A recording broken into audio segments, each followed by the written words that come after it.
Assalamualaikum warahmatullahi wabarakatuh. Hari ini kita mau belajar tema 5, subtema 1, pembelajaran 1. Ya, Nak.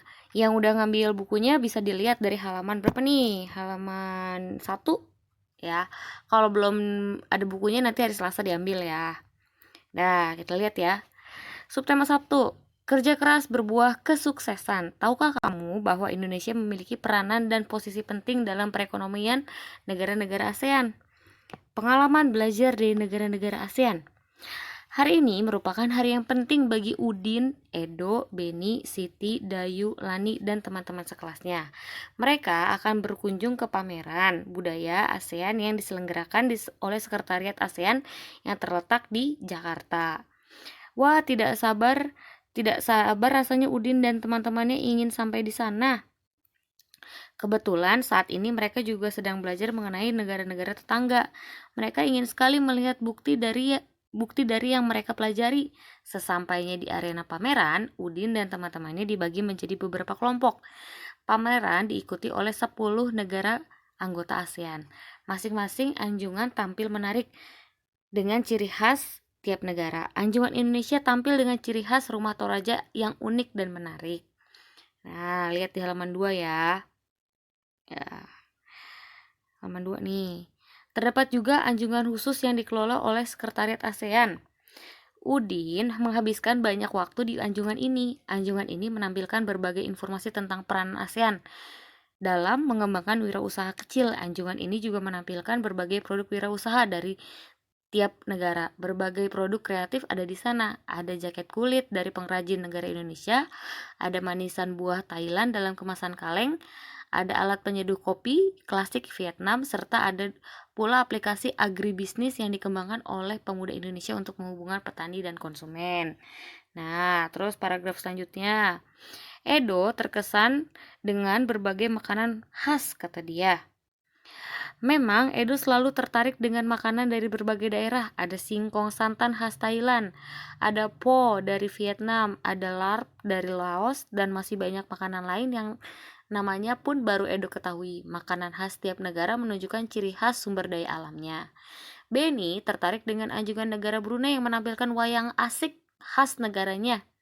Wayang ini populer di sekitar tahun 1960-an di Kampung Ayer, di tepi sungai Brunei. Saat ini Brunei berusaha mengembangkan kembali minat masyarakatnya untuk mempelajari wayang asik karena popularitasnya mulai turun sejak masuknya berbagai budaya asing. Hal yang menarik bagi Beni adalah melihat inovasi yang dilakukan anjungan Brunei untuk memperkenalkan wayang asik.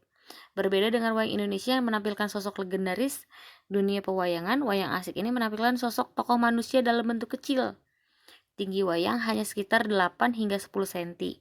Wayang ini dibuat dari kertas tebal dengan pegangan dari kayu. Nah, kalau misalnya wayang Indonesia kan dibuatnya dari tokoh-tokoh tuh, nah ininya kan menggambarkan tokoh-tokoh. Kalau dia cuman orang-orang doang, orang-orang biasa. Ya, lanjut. Udin dan teman-temannya juga mengikuti aneka lomba yang diadakan oleh beberapa anjungan. Sebelum mengikuti lomba, mereka harus mengisi formulir pendaftaran. Hadiahnya tentu saja cenderamata khas dari negara tersebut. Menyaksikan pameran budaya ASEAN memberi Udin dan teman-temannya pengalaman belajar yang berharga. Kini pengetahuan mereka semakin kaya. Pengetahuan dari penjelasan guru, dari buku yang dibaca, serta menyaksikan langsung ragam karya dan budaya yang ditampilkan tiap negara ASEAN. Nah, terus di bawahnya ada ini, Nak, ada pertanyaan. Di sini ya, nomor 1, Nak. Mengapa hari ini merupakan hari yang penting bagi Udin? Mau kemana dia tadi? Ya. Yang kedua, apa yang dapat dipelajari dari anjungan khusus yang dikelola oleh Sekretariat ASEAN? Apa yang dipelajarin dari anjungan-anjungan khusus tadi? Ada tuh anjungannya. Apa yang dipelajarin? Ya kan? Dengan memperkenalkan budaya-budaya dari negara-negara ASEAN, kita juga bisa kenal kan. Apa pengalaman belajar yang diperoleh Edo? Nah, untuk membuktikan bahwa budaya-budaya ASEAN, budaya-budaya negara-negara ASEAN ya karena yang berbagai macam tuh. Tertarik kan? Kayak ada yang masih ada yang masih berusaha untuk mengembangkan ininya nak, apa namanya, wayangnya ya kan, supaya nggak ketinggalan dari budaya-budaya asing. Nah terus apa yang yang tadi si Edo kan tadi makanan-makanannya ya. Kalau Benny apa tadi, dia tertarik tertarik sama wayangnya kan. Kalau nggak salah ibu ya, coba baca tadi di situ tadi. Ada Edo, ada Benny, ada Udin. Nah, apa pengalaman belajar yang peroleh sama Udin? Ya, jika kamu mendapat kesempatan berkunjung di arena pameran tersebut, apa kegiatan yang mungkin paling menarik menurutmu? Nah, tadi kan kita udah baca tuh. Yang ini nih. Tadi kan kita udah baca nih. Kalau kira-kira kalau kalian ke sana, kira-kira kalian bakal menurut kalian yang paling menarik tuh apa? Terus kenapa? Terus ada tuh ditulis 3 hal yang menurutmu paling penting dari teks tersebut. 3 hal. Ya, 3 macam. Ya. Lanjut. Kita lihat di halaman 5. Tahukah kamu banyak kerjasama yang dilakukan antar negara di lingkup ASEAN? Ayo kita pelajari lebih lanjut. Nah, peran-perannya, nah lihat. Negara-negara yang tergabung dalam ASEAN mempunyai potensi masing-masing, mulai dari sumber daya alamnya hingga sumber daya manusianya. Bagaimana peranan dan posisi Indonesia dalam kancah perekonomian ASEAN? Bagaimana peranan dunia usaha? Ayo kita cari tahu lebih lanjut. Kamu akan mencari informasi secara berkelompok tentang kerjasama ekonomi antar negara ASEAN. Nah, lihat di situ. Kamu dapat mencari informasi dari berbagai sumber. Informasinya apa aja, nak? Perannya? Ada yang tahu nggak? Ayo. Kira-kira apa aja sih? Perannya ada 4 loh. Nah, terus kalau kemarin kan kita sosial budaya nih, ini kita lingkup ekonomi, nak. Lingkup ekonomi tuh kayak misalnya Indonesia ikut serta dalam melakukan kerjasama sektor industri, bisa. Terus Indonesia sebagai salah satu pelopor dan pendiri organisasi kerjasama ekonomi antar negara, bisa. Terus ekonomi juga bisa jadi tuan rumah KTT ASEAN. Terus Indonesia juga mendukung terbentuknya masyarakat ekonomi ASEAN, bisa itu dia ya. Kita lihat lagi selanjutnya. Nomor 6. Dalam pemeran negara-negara ASEAN terdapat cenderamata yang terbuat dari magnet. Nah, tahu nggak magnet? Terbuat dari magnet yang bisa ditempel pada permukaan yang terbuat dari besi, misalnya pintu lemari es. Nah, saya ingin mengetahui lebih lanjut tentang magnet. Kita lihat yuk. Nah, ini nak, magnet ada jenis-jenisnya. Ya. Lihat juga ada jenis-jenisnya. Satu, jenisnya ada magnet batang, ada magnet silinder, ada magnet jarum, ada magnet ladam, ada magnet lingkaran. Jadi yang kita pelajarin ada 5 enak magnet itu ya. Terus lanjut. Oh iya, Bu, apa sih Bu, kok ada U, ada S? Kalau apa? Ada utara, ada selatan, kayak gitu ya. Terus kita lihat nih, yang U-nya itu dari singkatan utara, S-nya itu selatan, south. Nah, harusnya north sama south itu kayak bahasa Inggris ya, nak. Yuk kita lihat lagi. Setelah mengamati dan mencoba berbagai macam magnet, jawab pertanyaan berikut. 1. Apa yang kamu ketahui tentang magnet? Ayo apa? Magnet dapat menarik benda lain yang berbentuk dari bahan logam, misalkan.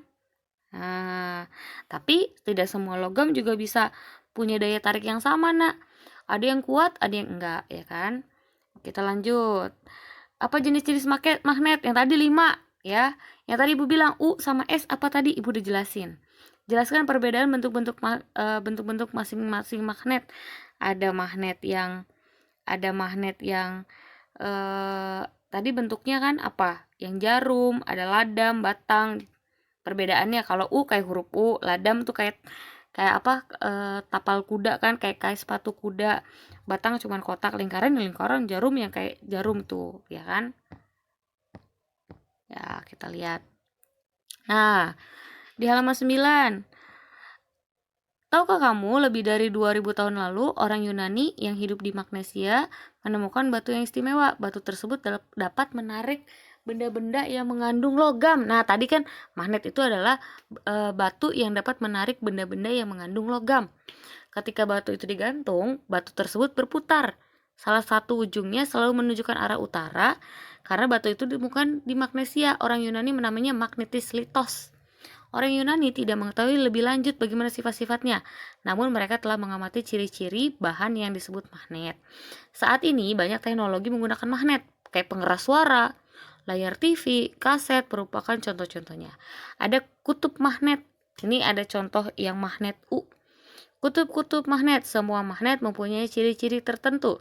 Setiap magnet memiliki dua tempat yang gaya magnetnya sangat kuat. Daerah ini disebut kutub magnet. Ada dua kutub magnet, yaitu kutub utara U, ada kutub selatan S. Sering kita menjumpai magnet yang bertuliskan NS, itu pakai bahasa Inggris. Yang N itu north, utara, S itu south, selatan. Magnet dapat berada dalam berbagai bentuk dan ukuran. Bentuk yang paling sederhana berupa batang lurus. Selain itu, ada juga magnet yang berbentuk tapal kuda, ladam, atau jarum. Pada bentuk-bentuk ini, kutub magnet berada di ujung-ujungnya magnet tersebut. Nah, tadi jelasin ujung-ujung magnetnya ada di mana aja ya bentuk-bentuknya. Kita lihat lagi. Nah, halaman 10. Apakah kamu masih ingat berbagai lomba dalam pameran negara-negara ASEAN? Sebagai syarat untuk menghitung lomba, kamu harus mengisi formulir. Apa sih formulir? Kita lihat ya. Nah, kita lihat nih, ada di halaman 11 nih, Nak. Ada formulir A. Formulir pendaftaran lomba cerdas cermat, ya.